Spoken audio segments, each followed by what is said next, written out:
everyone. Today I am back with a funny story,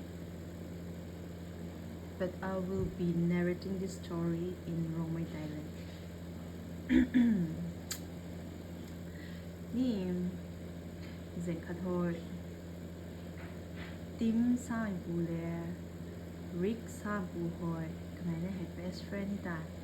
ขณะนี้ best friend ที่จุนให้บอกริกสร้างปูหอยทำไมฮะ blind date ตาขังป่วยแม่ลาเราที่ตาป่วยแม่ลาลมตัวทำไมบอกกลุ่มไก่ที่จุนนะริกสร้างปูหอย blind date ตัดเทน่ะกลุ่มไก่หักมันที่จุนเนี่ยฟังก่อนกลุ่มไก่ว่างกับบ้าตัวต้นหน้าปุยตัวblind date ขังสนาต้องปุยตัวเกิน60นี่หัวนี่สุนี่กับกลุ่มไก่คนนี้กลุ่มไก่หักที่จุนเนี่ยกลุ่มไก่หักแล้วก็หัวเขาสูบลงกับคนนี้ทีมสร้างปูตัวกางที่หน้าฟังปูตัวกางแล้วกันไว้นาวตุสูนโซนงงให้ที่ไก่บ้องขอสายเก็บ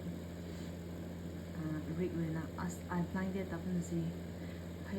blind date ตัดก็ไอ้ตัวหน้าปุยตัวงุยมีตัวเท่ากลุ่มเที่ยวไอ้กลุ่มน่ะก็จะ reject สูงท่าทันที่ตามันก็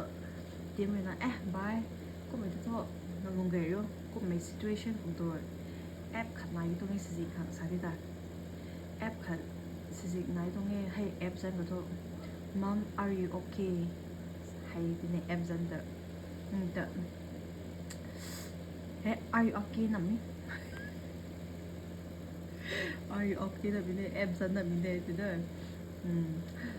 ก็แอปขัดไม้ตรงนี้ก็ไม่จับ situation ก็สิขังสาธิตาก็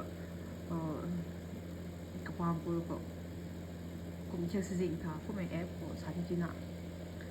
tiêm hiệu sản tài tiêm cả bằng của thế nào hay app thứ này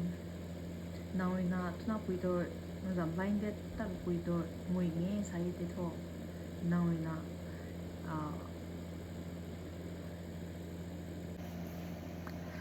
tiêm mùi là sản品nào nào là hay bùi tôi mùi mấy sản thế thôi cố gắng như thế hay thuộc app của tôi nào cố gắng rồi khẩu tôi nào là pick up số thôi pick up số nào Mom what's the matter are you okay sao thôi đấy sao thì ta thôi Rick là okay cái thế ai cũng sang thế người mi thế thôi reject số mi theo thế này cũng thế sao thì ta nữa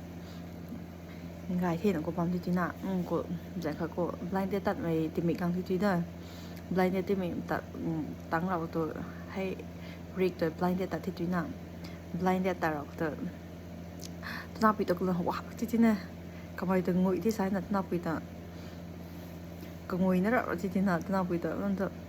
Rick ตัวนี้นะตัวน่าปิดตัวลักษณะข้างเทตัวปัดรับตะกี้นี่ตัวน่าปิดจำตัว ring กันที่นะ phone ring กันก็น่าปิดตัว answer สุด Mom what's the matter are you okay สาธิตตัวลอยที่กูนั่นนี่กลายเป็นตัว